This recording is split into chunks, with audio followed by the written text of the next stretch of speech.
welcome to our chemistry class. So our sixth chapter, that is metals and non-metals, is going on. So today we are going to start our last topic of this chapter, that is metalloids. So let's start with metalloids.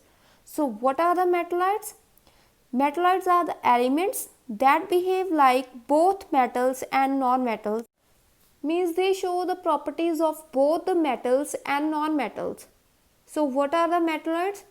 Boron, silicon, germanium, antimony, selenium and tellurium.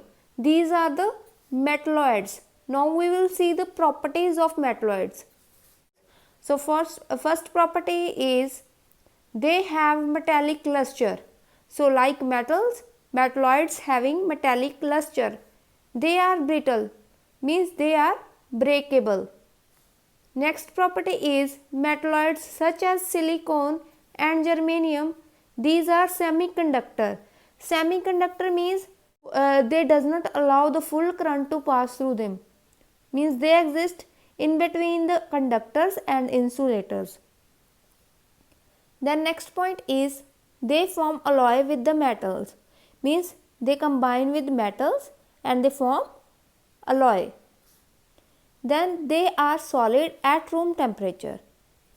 Next point is they are similar to non-metals in their chemical behavior. Chemical behavior means in chemical reactions, like non-metals combine with oxygen and they form the acidic oxides. So metalloids also form the acidic oxides. Next we will see the uses of metalloids. First one is silicon. So silicon is the most widely used metalloid. It occurs in the free state in nature. Means it doesn't present in the combined state. It occurs in the free state. Next point is it is a semiconductor and it is used in solar energy devices, computer chips and transistor diodes. Okay. So this is the use of silicon, that it is used in solar energy devices, computer chips and transistor diodes. Next one is it is a polymer and it is also used in making the food wrappers, bulletproof material, waterproof clothing, artificial implants. So what are the artificial implants for our body? These are the medical devices that are used to replace a missing biological structure also, or sometimes it is used to increase the function of the damaged biological structure also. Okay. So this is the function of the artificial implant.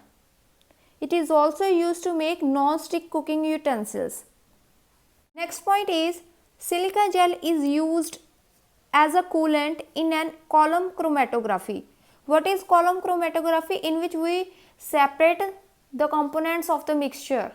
So in that case it is used as a coolant.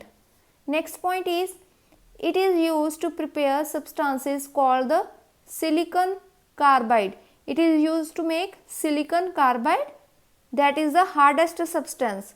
It is used for the grinding also. Okay, that is used to make the grinding tools. Next point is in the form of sand it is used to prepare concrete, bricks and cement. So silicon is used to prepare concrete also, bricks and cement also. It is the main ingredient of the glass also. Okay, so sand is the main ingredient of the glass also. Next one is germanium.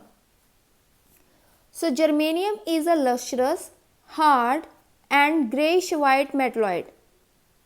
It is also becoming a popular semiconductor. So it is used to make the semiconductor devices and also used to form alloys in fluorescent lamps. What are the fluorescent lamps? The light emitting lamps are called the fluorescent lamps. Next metalloid is antimony. So antimony is a lustrous grey metalloid. It is used in firecrackers and in making bullets. An alloy of antimony and lead is used in acid batteries. Then also it is used to make paint, enamel, glass pottery. So next metalloid is arsenic. So arsenic is a poisonous. So it is used to make the rat poison. Okay.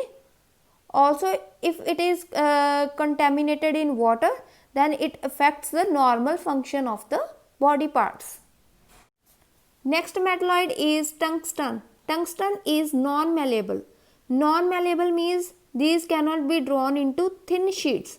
It has high electrical resistance, means it doesn't allow the electricity to pass and become incandescent when electricity passes. So when electricity passes through them, then they are glowing. So that's why these are used in the electrical bulbs. It is also used to making ballistic missiles and the rocket nozzles. So these are the uses of the tungsten, that these are used for making the bullets, ballistic missiles and rocket nozzles.